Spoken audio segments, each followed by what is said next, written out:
जय जगन्नाथ।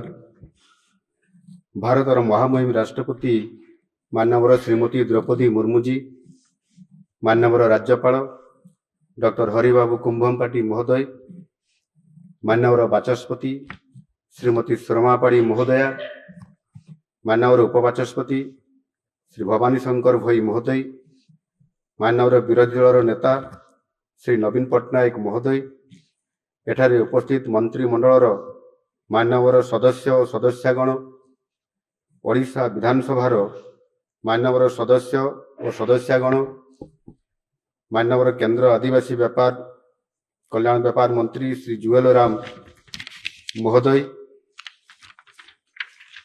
माननीय केंद्र शिक्षा मंत्री श्री धर्मेंद्र प्रधान महोदय, माननीय सांसदगण, राष्ट्रपति भवन समस्त वरिष्ठ पदाधिकारी वृंद, ओडिशा सरकार समस्त वरिष्ठ पदाधिकारीगण, विधानसभा सचिव और अन्य अधिकारीगण, उपस्थित अन्य समस्त सम्मानित अतिथिवृंद, संसद टीवी दूरदर्शन और गणमाध्यम प्रतिनिधिगण, समस्त को मोर नमस्कार। ओडिशार गणतांत्रिक इतिहास रे आजिर दिनटी स्वर्णाक्षर लिपिबद्ध होई रहिबो। दीर्घ 75 वर्षर ओडिशा विधानसभार इतिहास रे प्रथम थर पाई आज आम देशर प्रथम नागरिक महामहिम राष्ट्रपति तथा मातृशक्तिर महामंडित महिमा मंडित अवतार श्रीमती द्रौपदी मुर्मू जी विधानसभा को संबोधन करने सहित आम समस्त को मार्गदर्शन करेंगे। यही ऐतिहासिक अवसर रे मुझे पवित्र गृहर समस्त सदस्य मानक तरफ महामहिम राष्ट्रपति जी को आंतरिक स्वागत करुछि।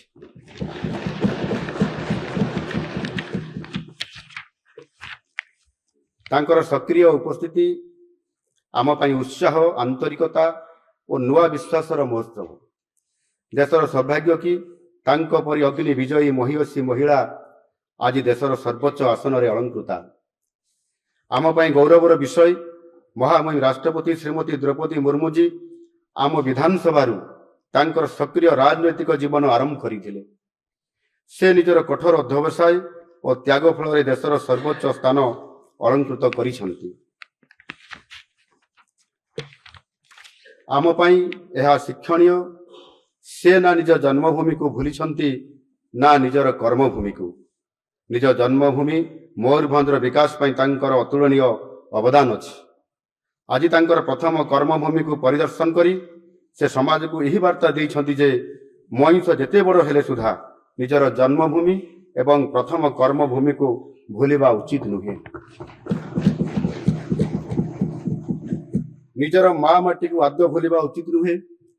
ये विषय रे केबे मनरे मध्य आसीबा उचित नुहे। यह आम उत्कलीय परंपरा, आम जगन्नाथ संस्कृतिर निच्छक प्रतिफलन।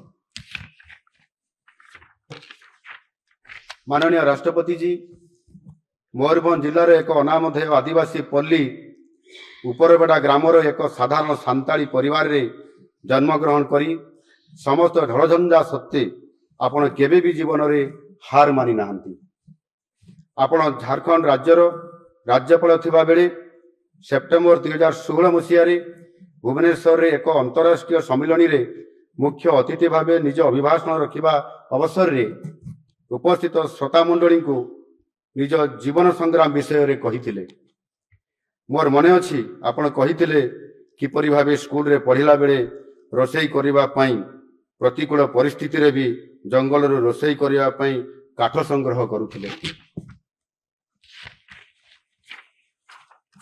तेणु एठारे उपस्थित थिबा समस्त सदस्यगण अनुभव करि पारुथिबे एमिति एक परिवेश रे संघर्ष करी राजनीति रे सफल हवा एवं देशर सर्वोच्च आसन रे पहुंचीबा केबे हेले ये संजोग नुहे। यह जनसेवा पई आपनक कठोर तपस्या एवं ईश्वरक आशीर्वाद रो फल।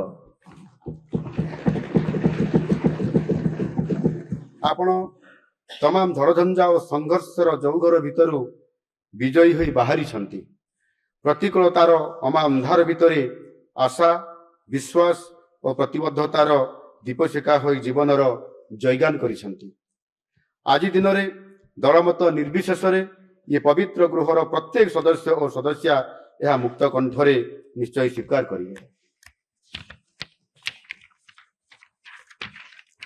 व्यक्तिगत भावे मु अभिभूत, कारण मो परि जने साधारण आदिवासी परिवार रे जन्मित साधारण व्यक्ति को माननीय राष्ट्रपति जींकर मार्गदर्शन रे ओडिशावासी सेवा करिया पई सुजोग मिली।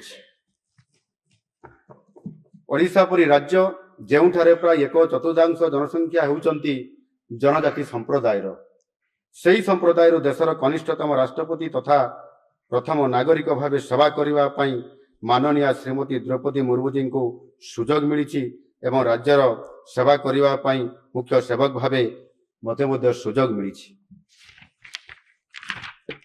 यह केवल संभव आज भारत रे एवं यही सुजोग देइछि आम भारतीय संविधान। गतकाली सारा देश पालन करिथिला संविधान दिवस एवं संसदर केंद्रीय हॉल रे माननीय राष्ट्रपति जी जो सारगर्भ को अभिभाषण रखिथिले ताहा 140 कोटी देशवासी हृदय को छुई जाइथिला। गोटे दिन पर हेले सुधा आज आम समस्ते संविधान कस्टोडियन ठारू पुनर्बार शुणा सुजोग मिलिबो। तांकर एही मार्गदर्शन आम सरकार तथा गणतांत्रिक विधि व्यवस्था विश्वास रखुवा प्रत्येक प्रेरणार उत्स ही रहिबो। माननीय राष्ट्रपति जी आपण राष्ट्रपति पद अलंकृत करने पर बहुबार ओडिशा आगमन करिसंती, अनेक विकासमूलक कार्य और अनेक प्रकल्प भेटी देइछंती आम ओडिशा को। किंतु विधानसभा रे आज आगमन पुणी थरे आपणकर स्वच्छ दक्ष एवं निपुण कार्यशैली विषय रे समस्त स्मृति को जागृत करिछि। एही पवित्र गृह रे आपणकर कार्यदक्षता पई आपण प्रथम महिला श्रेष्ठ विधायिका भाव में सम्मानित होते, जहाँकि समग्र नारी जाति पई एक दृष्टांतमूलक उदाहरण। ओडिशा सरकार रे मत्स्य और पशुपालन वाणिज्य परिवहन भली गुरुत्वपूर्ण विभाग रे मंत्री भाव में जोगदे सुचारू रूपे कार्य करी सुनामर्जन करथिले। आपनक गौरवमय और गरिमामय उपस्थिति विधानसभा भली लोक सेवा मंदिर को आज आहुरी तेजमयी करिछि।